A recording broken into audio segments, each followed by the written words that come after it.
જાફરાબાદના રોહિશામાં ઝેરી મધમાખીના ઝુંડનો હુમલો। ખેતરમાં કામ કરતા ખેતમજૂરી કરતા બે વ્યક્તિ પર ઝેરી મધમાખીએ કર્યો છે હુમલો।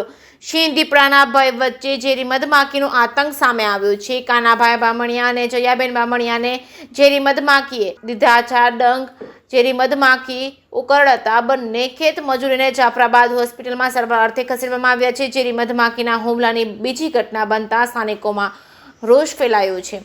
જે કેસની ગુજરાતી સાથે કાળુશા કનોજા જાફરાબાદ। તમારું નામ શું? મારું નામ જીવાભાઈ વાઘેલા, બીજેપી તાલુકા ઉપપ્રમુખ બોલું છું। આ કઈ રીતે બનાવ બન્યો? હું વાડીએ જતો હતો તો એ લોકો રાઈડ નાખવા માંડ્યા।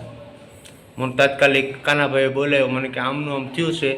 મેં અગાઉ પણ જાણ કરેલી છે કે આવી રીતે બનાવ બનેલો છે, પાછો આ બીજી વાર બન્યો છે।